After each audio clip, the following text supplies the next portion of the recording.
Trump के ही ये मान के था कि वो शांति की समझौता करा सकते थे इजराइल और हमास में। ये बहुत कठिन था, ये लोग भी इसको बहुत आसानी समझ रहे हैं ना।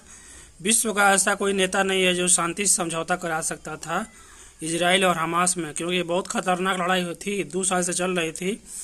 7 अक्टूबर 2023 से प्रारंभ हुई थी, जब हमास ने इनोसेंट लोगों को मारा था, जब वो नाच गा रहे थे। कोई त्यौहार था यहूदियों का, तो उस पर अटैक करके कम से कम 150 से 200 लोगों को उन्होंने किडनैप कर लिया, बहुत सारे लोगों को क्षति पहुंचाई। तो 7 अक्टूबर 2023 के बाद इसमें बच्चे भी बहुत ज़्यादा क्षति हुए थे। उसके बाद इजराइल ने कसम खा लिया था कि हम हमास को मिटा देंगे। तो हमास को आज 2025 में शांति समझौता हो गया है, और ये 20 पॉइंट का जो शांति समझौता है ट्रंप के द्वारा प्रस्तुत किया गया। इसमें ये कहा गया कि हमास को अब हथियार नहीं लेगा, हथियार और सरकार में उसकी कोई भूमिका नहीं होगी।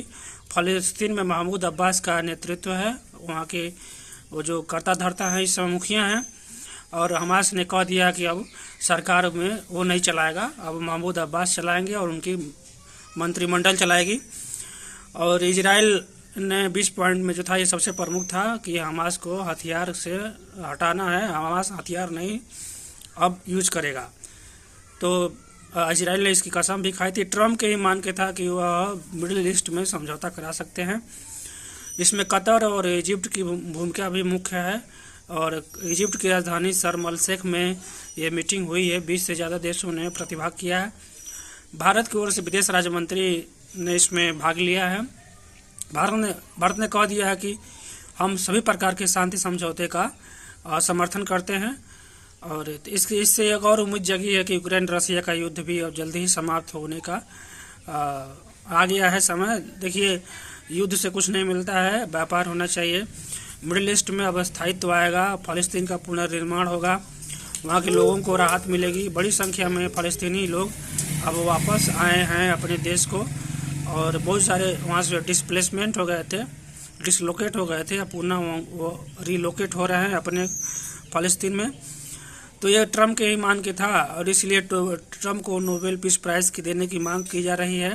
ये आसान काम नहीं था कि जो इजराइल और को रोकना, अमेरिका के ही हाथ में है कि इजराइल को रोक सकता है। इजराइल चारों ओर से मुस्लिम देशों द्वारा घेरा हुआ है, और वह अपने को ऑफेंसिव ही रखता है। अभी रशिया यूक्रेन युद्ध की भी मीटिंग चल रही है। ट्रम्प ने इसके बारे में पुतिन से बात की है, तो उसके बारे में हम चर्चा करेंगे। फिलहाल ये 20 बिंदु वाला जो समझौता हुआ है मिडिल ईस्ट में, बहुत ही उसमें हमास को पूरी तरह निशस्त्रीकरण करना, और सरकार में उसकी कोई भूमिका नहीं होगी। और जो होस्टेज थे, जो कैप्चर किया गया था हमास की तरफ से, उसमें से 20 लोग लाइव थे, तो इनको रिलीज कर दिया गया है, तो बहुत खुशी की बात है। और बाकी लोग रिलीज नहीं हो पाए लाइव, तो अच्छी बात है। ट्रम्प ने भारत हमेशा कहा रहा है कि देखिए, बातचीत के द्वारा ही कोई भी चीज़ का समाधान हो सकता है। युद्ध या हिंसा किसी भी चीज़ का समाधान नहीं है, चाहे मिडिल ईस्ट हो, चाहे रसिया यूक्रेन हो, चाहे भारत पाकिस्तान हो। आप केवल बातचीत के द्वारा जो भी डिस्प्यूट है उसको सुलझा सकते हैं।